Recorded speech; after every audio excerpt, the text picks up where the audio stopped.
I want to make sure that I get this on the recording so that we don't have any plausible deniability. Um, from day one of your materials has always been to have a calculator. Okay? The lines get blurred a little bit because, on any test or quiz, Papa Romero passes out the calculator to those who do not have one, but that is not supposed to be a reason to not have a calculator. Everyone is still expected to have one. If it were up to me, I wouldn't even lend you guys calculators on test and quiz days. I only do it because everybody else does it. It's just for uniformity. Everything here is common assessments. All the students are supposed to test under the same conditions. So if you do it, I do it also. But there's no reason why, I don't think why anybody here should not have a $10 to $12 scientific calculator. That's something that's required. That's more than enough. The reason why I bring that up is because this unit will be very intensive on the calculator. A lot of decimals, a lot of rounding. You're going to learn an operation that you've never used before called a log. It's very calculator intensive. And I know what's going to happen because I'm not going to either not own a calculator or just don't bring it every day. And on the day of the test, you're going to get the calculator that I found out. You're not going to be familiar with it because part of these lessons are going to be learning the keystrokes. I'm going to ask you, make sure you get the same number I'm getting. If not, let me know, and I'll go over there and show you. Like, part of the lesson is putting in the proper keystrokes. And I'm telling you right now, and I'm putting it on the recording, I am not going to give calculator tutorials on the day of an assessment. If you come and ask, wait, Mr. Earl, can you show me how to find the log one? I'm not going to show you that. That's what this is for. I would advise you to have a calculator. It doesn't have to be graphing, it doesn't have to be a $100 calculator, but just have a calculator that you feel comfortable with and that you know where to find the buttons. Today is going to be review. I'm hoping, even if these are not in the front of your mind, I'm hoping somewhere out there you remember this from Algebra 1. We're starting off with functions, which is a little bit counterintuitive. Normally, like when we've done rationals and radicals, we leave functions to the end. We say kind of the progression we've been taking is expressions, equations, and then functions. But here we're starting off with functions, where you have a y, then your equal sign.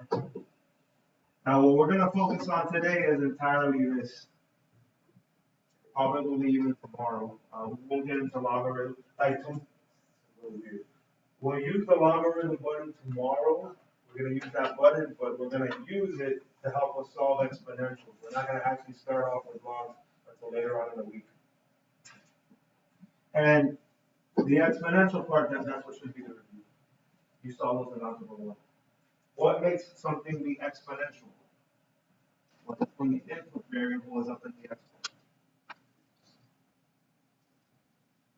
What does the B stand for? The word that starts with the letter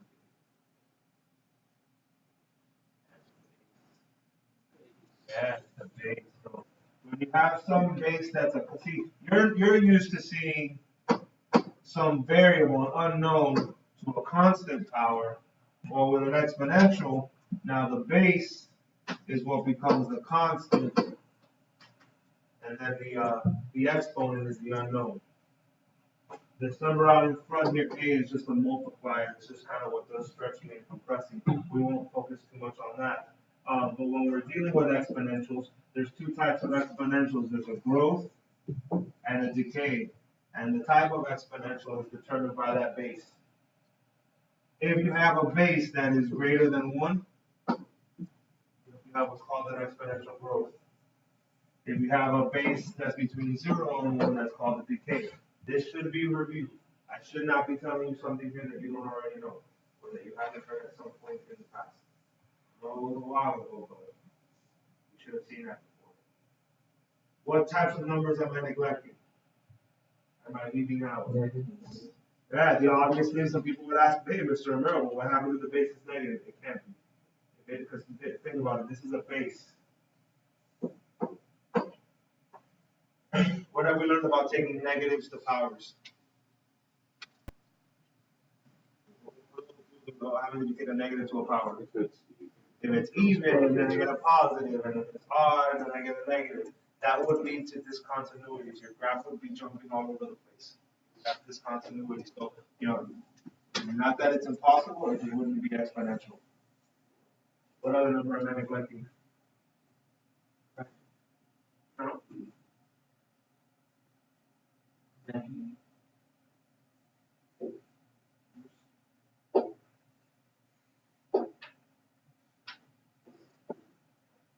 When I say something is between 0 and 1, that doesn't include 0. But you can't have a 0 base because what's 0 to any power? What's 0 to any power? 0, yeah, you'd be outputting a 0, there'd be nothing in the graph. So this is also reviewed from Algebra 1. If you have an exponential growth, as x is increasing, so is y. As I go to the right, I'm also going up. It's called an exponential growth. This is if we're going to graph it. There's not going to be a ton of graphing in this unit. I spent that actually, I don't think there's any graphing because I already worked through the quiz and the test and I don't remember seeing any graphing. There might be later on, but at least on the first quiz and the first test you take, I don't remember seeing any graphing. A decay, as x is increasing, as we're going to the right, we are also going down. This is just review. You should have done this in Algebra 1. Exponential functions having horizontal asymptote. What is an asymptote? That you can't cross. It's an imaginary line that you can't cross. Assuming that there has not been a vertical translation, that you haven't moved up or down, that horizontal asymptote is going to be at y equals 0. What's another name for y equals 0? The x-axis. Very good. Very good. Yeah, that's why you see this. He's not touching the x-axis. If and when we ever get to logarithmic functions and graphing them, I guess I haven't told you this yet. Logarithms are the inverse of exponentials. The same way like adding and subtracting are inverses. Multiplying and dividing, exponents and radicals. The inverse of an exponential, like when the variable is up on the exponent, is a log. So if you were to graph a log, what do you think a log is going to have? Not a horizontal asymptote. That'll be a vertical asymptote. What do you think that vertical asymptote is going to be? Not on the x-axis. On the y-axis. Cross that bridge. Here's more review. Once we start learning about exponentials, we start learning about real-world models for exponentials. These are used to count when something is growing or decaying exponentially. We can apply basically just getting this formula up here and modifying it for the real world. Where the y used to be, now we have our final amount. I'm sorry for my handwriting. You can write it in your handwriting if you want. It's whatever your final output is going to be, whatever it is we're measuring. Are we measuring people? Are we measuring money? Are we measuring apples? Are we measuring oranges? Are we measuring kangaroos? Like whatever it is you're measuring, that goes there. Here where the A went before, there's still an A, but now that's the initial amount. What did you start with? Before things started changing exponentially, how much did you start with? The base, okay, what goes, this whole entire parentheses, that's what's known as either the growth, or decay factor. Like once you simplify the whole parentheses, it's called the growth or decay factor. But the way that factor, like the way that it comes about is by starting with the number 1, and then either adding or subtracting the rate of growth or decay. If you have a decay that's less than 0, what type of numbers are less than 0? Negative. So you would subtract from 1. If you have a growth, then that rate would be a positive. You would add it. What does the word rate sound like? Ratio. What's a ratio? Fraction. And how else can a fraction be written? A decimal. How else can a decimal be written? Let's keep on going in one direction. Okay? Percent. Yeah, normally when they give you the rate of growth and decay, they're going to give it to you as a percent. But when you put it in here for R, make sure it's as a decimal. Had this issue last period. You guys know how to change a percent to a decimal? No, that's the other way around. Yes, the people who need their calculator for life and for sustenance, you can divide by 100 or the easy visual way to make it. It just needs a decimal to the left.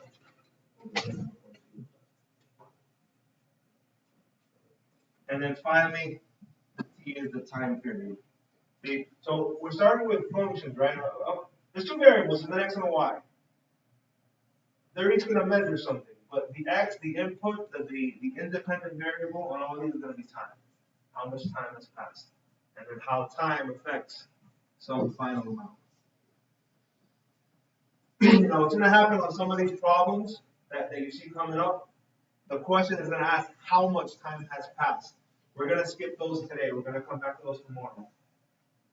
Because in order to find the time, if the time is what's missing, you need a log for that. I don't want to get into logs today. I want to first build on what we already knew from Algebra 1. Today's kind of like a refresher. Let's get ready for this.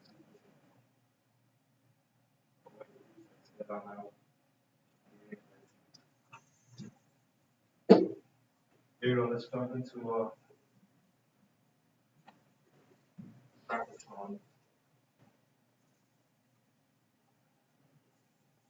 So, like, not only should you have seen this in Algebra 1, when I taught Algebra 1, so the exact same problem on my notes there. Stuff you should have seen before. So they want you to write an exponential function and then find the amount after the specified time. When it comes to writing a function for the real world, usually they either use function notation, so the amount after some time, or you might see subnotation, where they put it as a subscript. I'll just change it up as I go throughout. Just to so the amount after some time is equal to, what's the, here we're counting population. What's my initial population? 1,860,000. Is it increasing or decreasing? It is decreasing. So I will start off with a 1. If it's decreasing, I mean it's a decay, so I put minus. What am I going to subtract from that? Good. Yeah, so it takes a while.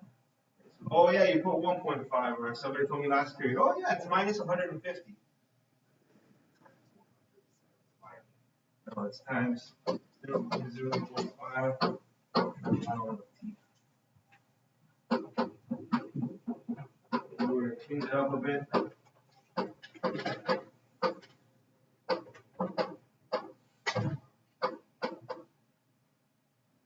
So that 0.985, that's my decay factor.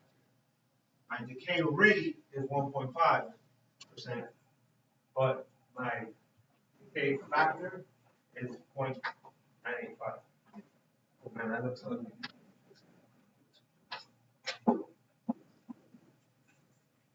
This answers the first question, to write the function. Now that I have written the function, how am I going to find the amount after the specified time? Plug in the 12.4. T. So it's the amount after 12 years is equal to 1,860,000. One level is just an algebra 1. So quick show of hands. And a lot of people have asked me, 2 people. And then I told you that this is going to be very calculator intensive. This is where it's like you're not going to do anything else here without rounding. So you might as well get good and put this in your calculator. I like to break it down into pieces by hitting the equals. Like it depends on the calculator. Now some of these fancy ones that have math print, like you can literally type it in as you see it and it'll do the work for you. Like this one. I think it's this one. You know, these multi-view ones, the one that doesn't have the multi-view, you can literally type it as you see it. So it makes life easier. If you at least have a blinker, like which are like the ones that I pass out, not too bad because you can at least see what you're typing. These are the old school ones, which are a little more challenging. So like on these, I like to just go piece by piece. I just do point And like I tell it, even though there's a program with order of operations, I tell it order of operations 0.985 power 12 equals, that gives me a number. I leave it in the calculator's memory times 186. So what are we measuring? The population measures. Amount of? Population measures time? Population measures people. Is it possible to have part of a person? How about if they're really, really short? No. It's kind of cool too. So when you're measuring people, you always round down. So like I'm getting 155.148.5.46. Even though I'm getting 0.99, I'm truncating. I'm going to truncate the decimal for people. And you know how we like putting things in context, so there'd be 1,551,485.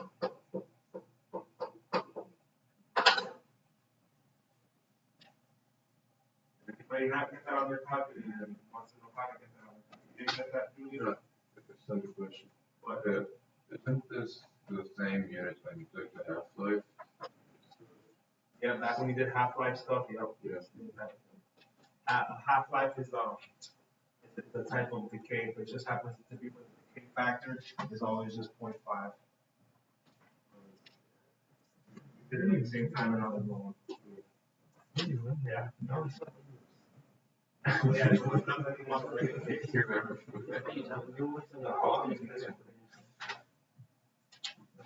Yeah. Just be open and honest with you. I don't like giving out calculators. I don't see a need for giving out calculators. I give it out on test and quiz days, and with everybody else does stuff. And I don't worry, you guys got it. That's what I have to go to the calculator store. All right, this next page, I put it on like so. A lot of these notes that you see typed like this, I get it kind of from a bank of notes that like the other teachers have and stuff, and I just put it on there. I don't scrutinize it too much. I just don't see where this is gonna help us all that much. Like, this is very basic, kind of like a lead up thing. So I would say to skip this page, and let's move on to this one.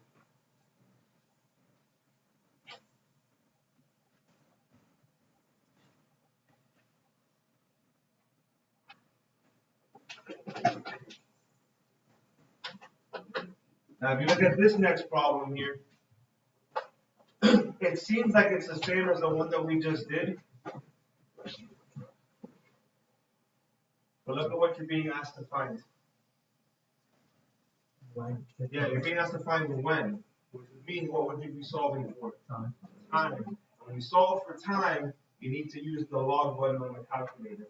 I'm not ready to introduce that today. I think that would be more confusing. Okay, so what I asked my last period to do was just put a start value.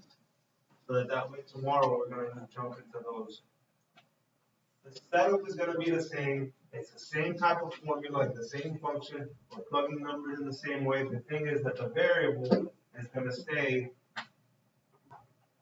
here. This is going to be the variable, and I'm going to have to solve for it. At some point, in order to solve for it, I'm going to have to cancel out that base. Use the log to cancel out the base. But the fancy calculators now have a way where you can type it as you see it, but before you have to use a formula. Most calculators back in the day were only programmed to do two types of logs. Logs with certain bases. Now you can do pretty much any base. Still, I digress. Let's just do things orderly. So like here, this next one is the population of a small town. If you skip to the question, you want to know what's the population. If they're looking for the final amount, they're not looking for a time, they're looking for a population, so that we can do. That's going to be the same as the one that we just did. I'll give you like a 30-second head start when I jump in. Find the population.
right when I was starting to understand this, Mr. O'Leary, you totally confused me.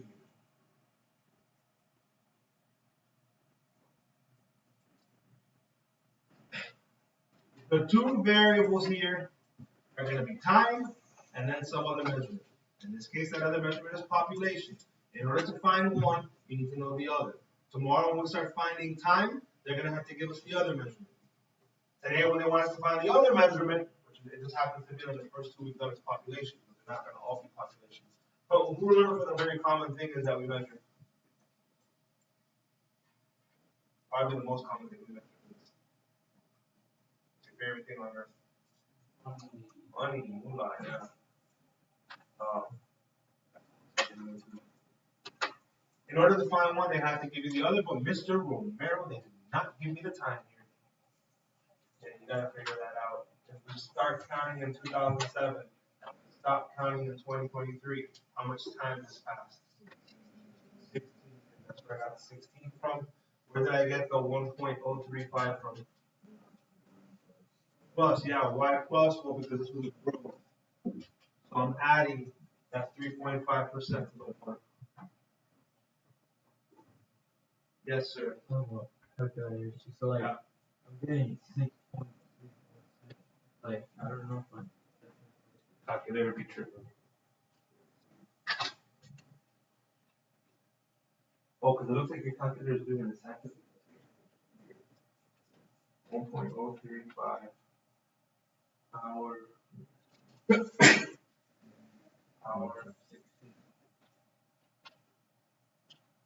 times 38.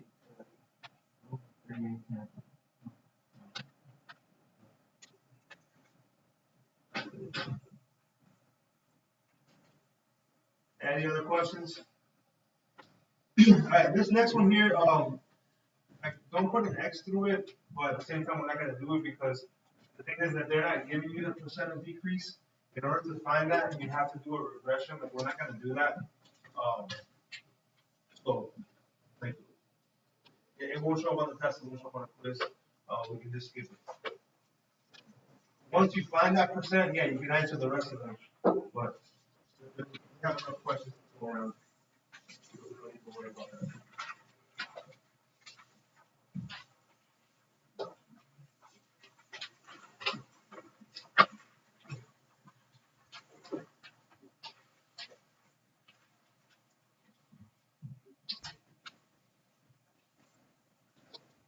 Here is a different formula for a real world model. These formulas that are coming up next are going to typically deal specifically with money. Okay, but let's compare and contrast. Okay, we see where these arrows are at. What do you think the A stands for? Yeah, but more importantly, it's the final amount. It's after some given amount of time. Speaking of which one here means time? T, yeah, T is still time. Anybody know what any of the other letters mean? Right. Say it again? Yeah, good. The R still stands for the rate of relative decay. For increasing or decreasing. Very good. The P is in the place where initial amount is, but you're like, well, Mr. Brown, why would they use the P? Most money. What do you call an initial investment? The initial amount. When you start adding or subtracting interest. Very good. Principal. Initial amount is the principal. Also spelled like old school. And then finally, what does the N stand for? You did go over this in number one, so.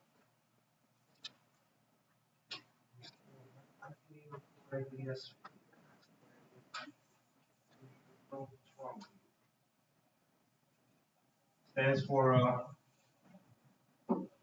number of times compounded.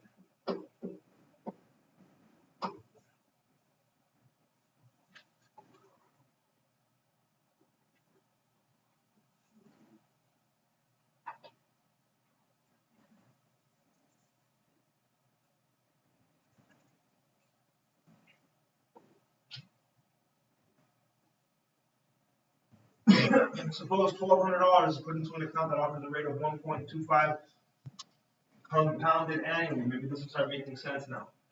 Start remembering it. Annual. What does annual mean? Once a year. A year, right? So I know this is gonna sound kind of weird here, but how many years are there in a year? One. But there's some variations in this. You might start seeing monthly. Something that's compounded monthly. Well, how many months are there in a year? 12. How about if it says compounded quarterly? Yeah, even there's 4 quarters in a year. 4 quarters in a dollar. Quarterly would mean that the N is 4. You said weekly, okay. Yeah, even though it's not exact yet, we assume it's 52 weeks in a year. If you were to see weekly, you would put a 52 where the end goes. You're gonna see one here coming up semi-annually. What does semi-annual mean? Twice, yeah. How many semesters are there in a school year? So semi means 2. So those adjectives or it's not adverbs. Adverbs. That's what those are the end goes. That's what they So here we go. We want to see how much money. That's fine. That's what we're working on today. Today, the ones we're not touching on the how much time, but they want to know how much money. So 4 years, the amount after 4 years. This one I just chose to write in function notation instead of change it up. The amount after 4 years of an initial investment of $1,200. See, if it's compounded annually, we said there's 1 year in a year, right? So I'm putting a 1 here for N, I'm putting a 1 there for N. What is anything divided by 1? Itself. What's anything times 1? Itself. So this is going to end up looking exactly like the last one we used. So I can just go ahead and put that rate of 1.0125. And then the time is going to be 4 years.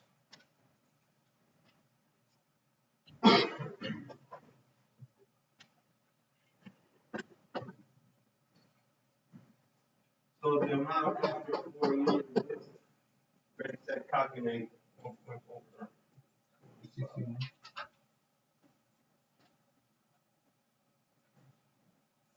Okay, now when we're measuring money with people, not only do we go to the hole, we don't go to the nearest hole, we go down, we round down. With money, how are you supposed to round? Well, money is supposed to be rounded up, but I don't write all of these problems, but the people that write it sometimes go to the nearest. So I will take either one. If you either always round up or round to the nearest, I would take either one. But the more important thing is you're supposed to round to the hundreds, dollars and cents. So like this one here, I'm getting 0.134. So a lot of people will put 1.3 because the 4 next causes you to round down. But the way I've always learned my money is supposed to round up.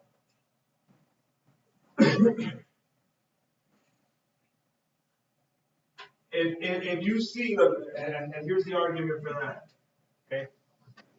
Leave that entire decimal on your screen on the calculator, okay, which says 1261.134404. Did everybody see that on the calculator? Okay, when you go to the store, and let's say you're going to purchase something, all right, and you're going to calculate sales tax. Even though on the screen you can only see it up to the hundreds, in reality, there's decimals that could be going on forever. When you multiply by 6.5% or whatever the sales tax is, you get a long decimal. Let's pretend that this is what something costs. You went and bought a brand new computer, and this is how much it costs after sales tax. What do you think you're going to be charged? You think you're going to be charged 13 cents or 14 cents? Yeah, you're going to round up. It's always going to round up. Now let's say that says 0.139. Now there's only one way. Even the nearest takes you up. So if that were the case, if you were to put 1.3 there, that would be wrong. But in a situation where the nearest is down, I'll take either down or up. How about 6 months? We're talking about years now. Yeah, because we're still talking about years, annual. So In 6 months, it's half a year, so the amount after 0.5 of a year will be the 1,200 times the same growth factor to the power of 0.5, and now you can calculate that.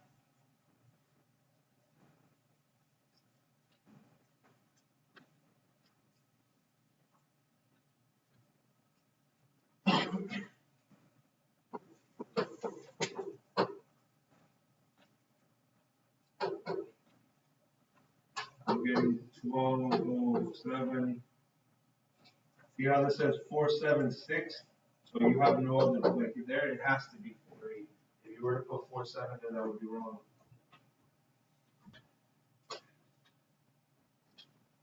Another common type of question. You go up here and say, hey, on this first one, how much interest did you make?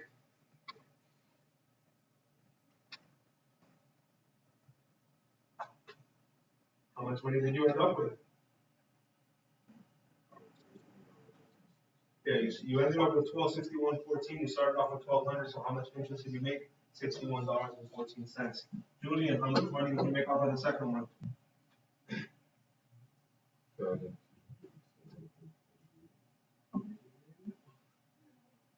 $7.48. We'll put a star by the next one, because it says how long. Look at the one type of model.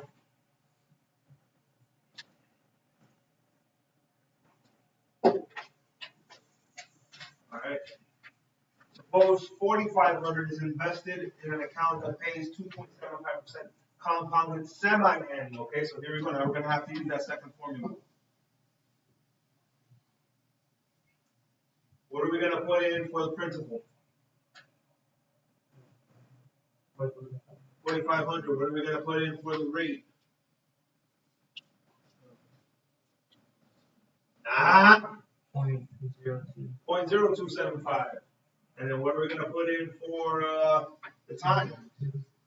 Well, the time is 4, but then what are we going to put in for the n? 2. Yeah, where the n goes is 2. So the amount after 4 years is equal to. Here I have to put the 1, and we're gaining, so 1 plus 0.0275 over 2.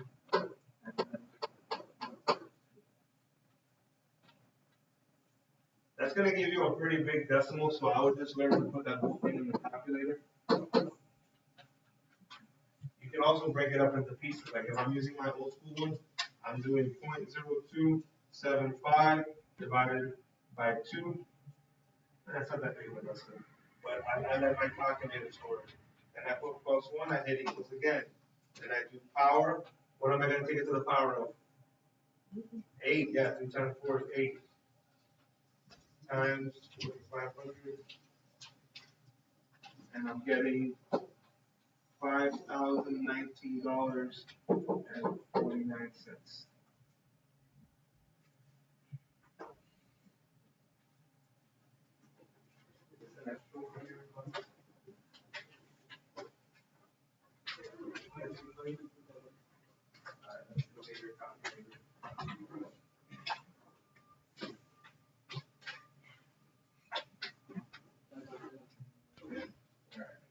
So you try putting everything in at once.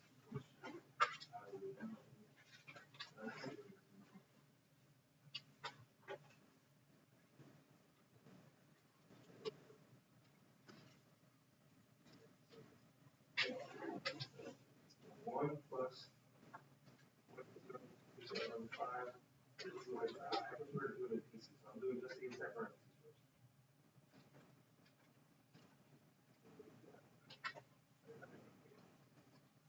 Holding together.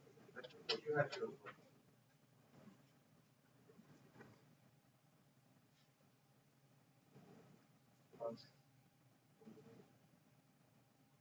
Put in the 0.275.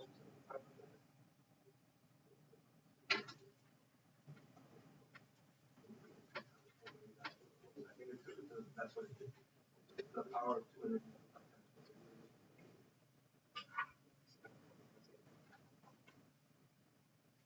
That's why I like to break it into the pieces. If you don't use the right notation, it's gonna mess up order of operation. Any questions there? Kendall? You okay? All right, this one down here, we'll put a star by, because that's also asking how long. We're gonna hit all those tomorrow. But one of the middle is good though. Well, actually, it's good and it's also bad. Read it and tell me what's missing there. Read it on your own and tell me what's missing. See what form it's missing. A key piece of information.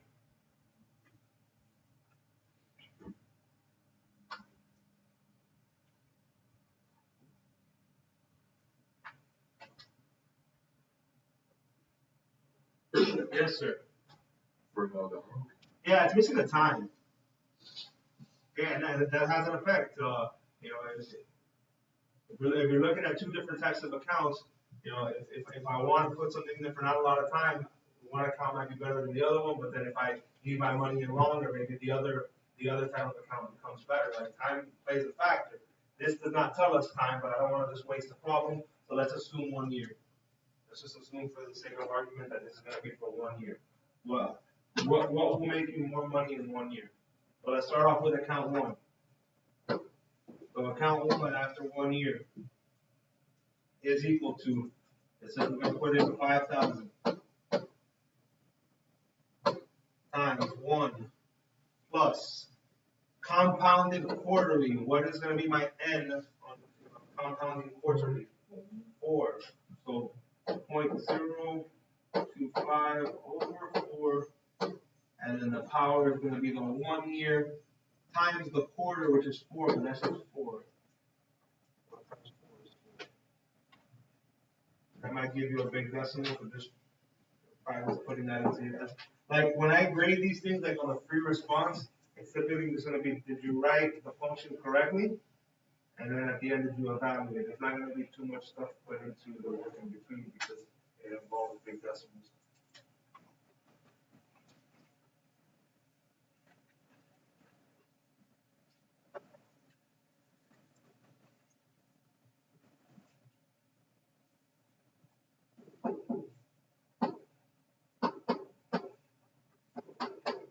That's what I got.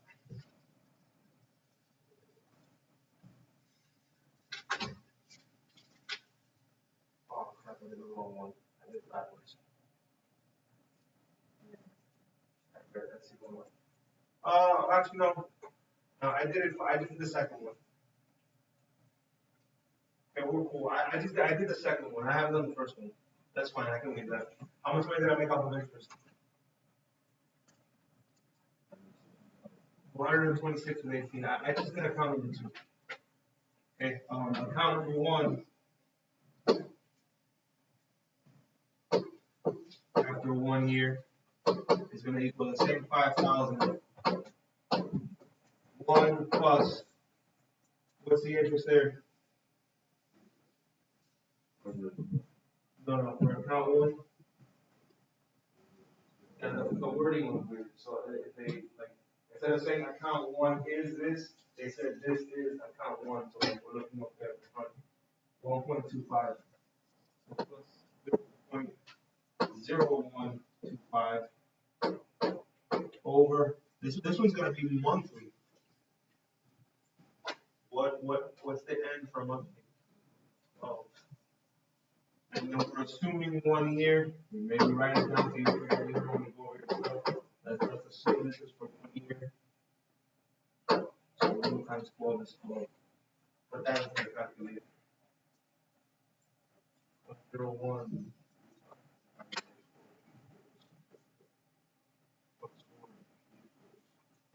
Power 12. Minus 5.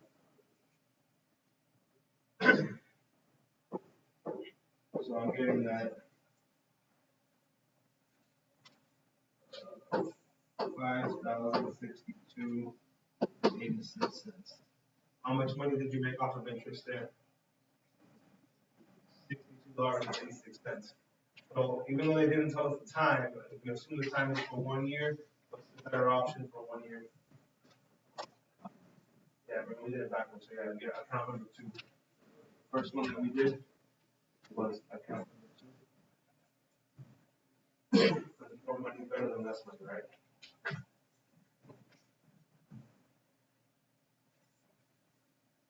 Any questions?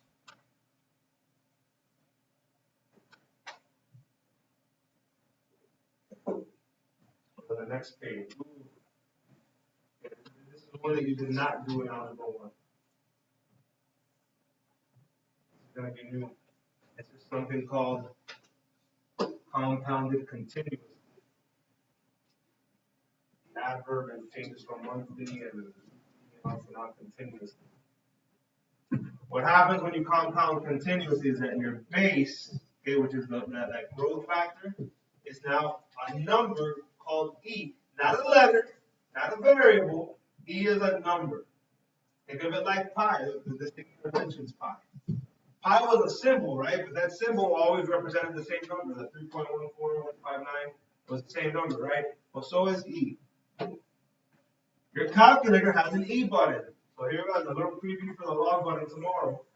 Now, most calculators, I haven't seen some where you can just hit E and it equals, but for the most part, the E button looks like this, which when you hit your E button, it's expecting you to give it an exponent. What power can I take any number to for that number to stay the same? 1. So take E to the first power. You can find that button and you'll see that 2.718. That would always become your base. A is still the final amount. P is still your principal. R is still your rate, and T is still your time. But let's practice using the E button. Okay, let's do this one. Suppose that 2200 is put into an account that is compounded continuously. Okay, that's the key word there. That tells you that we're going to use that formula. So that final amount is equal to the principal, which is 2200. My base is always going to be the E button. To the power of the rate, which is 0.0425 times the time, which is 2 years. This is going to be your calculator. You can do 0.425 times 2.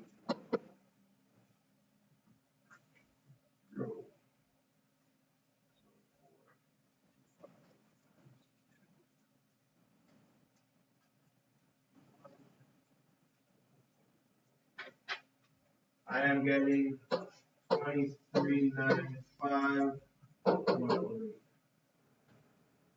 Also, this is considered as far as growth, this is always going to grow the fastest. As far as compared to like compounding annually, weekly, whatever it is, daily.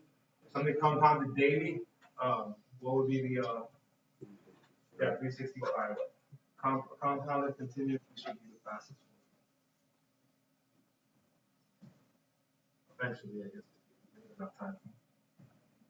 But what do you mean by compounded? Continuously means to use this formula where that number E is what becomes the base every time.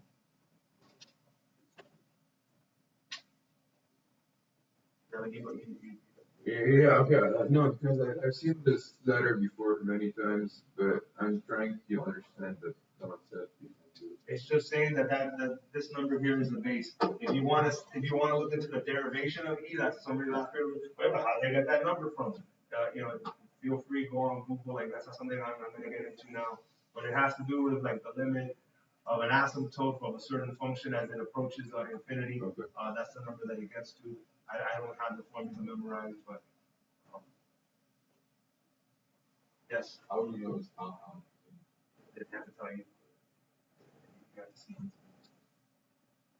This next one we can put a star by because it's asking for how long. This one we can put a star by because they're asking you how many years have gone by. We'll do those tomorrow. And I ask you tomorrow, hey, where are all the stars at? Here you go, compounded continuously. You can do this one before we go. Continuously compounded interest. That tells you we're using the PERT formula.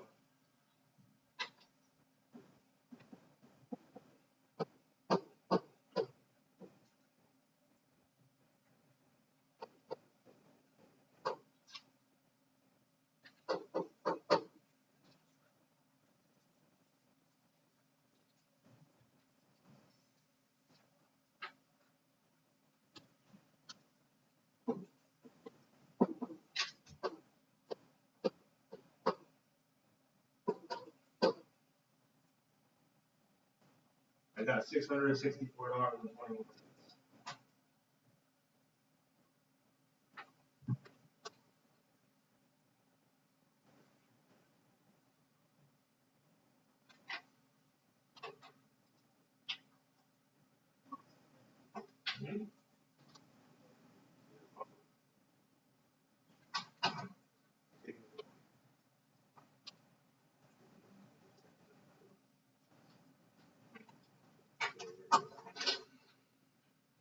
Anybody else not getting it?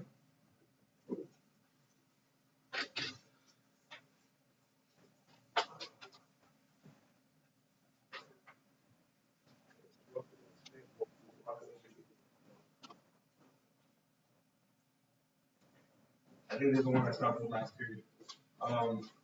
Let's go to here, Cartersville.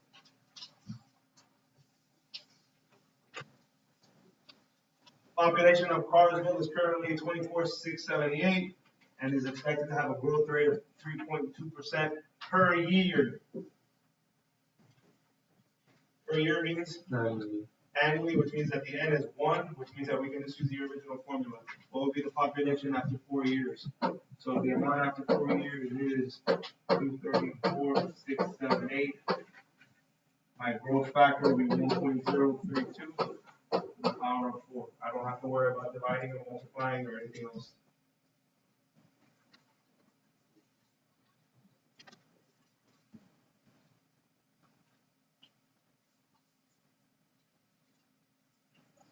So the amount after 4 years here.